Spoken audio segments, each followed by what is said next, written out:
it says he came to Jesus by night. Not during the day when it was obvious, when others might have seen him. He's still feeling this out. He would have been intensely ridiculed for coming to Jesus after what had already happened early in Jesus' ministry. Maybe he wants him alone too. He wants him when the crowd's not there. He wants him at night. He wants to ask him some personal questions. Whatever it is, he's exploring the possibility that there might be more to his story. And so he says to Jesus,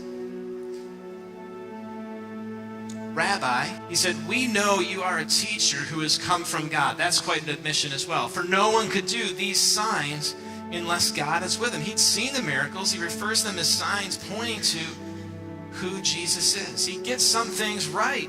And as Jesus responds, truly, truly, I say to you, unless one is born again, he cannot see the kingdom of God.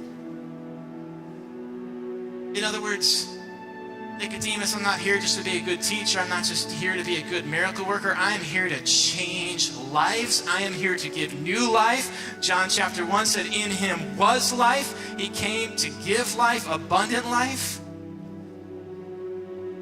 He came to give people new birth.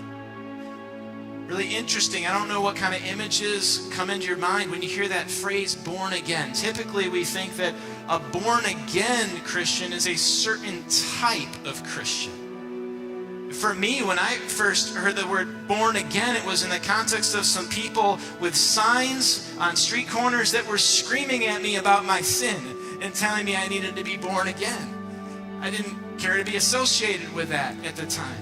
Or for others, it might be maybe they came from an overly excessive, this is how we think of it in our categories, immoral past. And so now they've changed so much. Look at how different their life is now. They've really, truly been born again. But for Jesus, this wasn't just a type of Christian. Jesus said, no one can see the kingdom of God unless he is born again.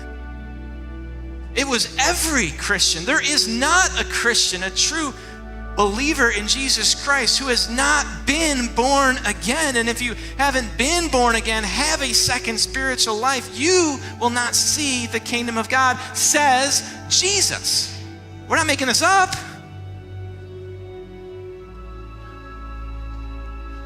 So we got to hear and think about what Jesus is saying.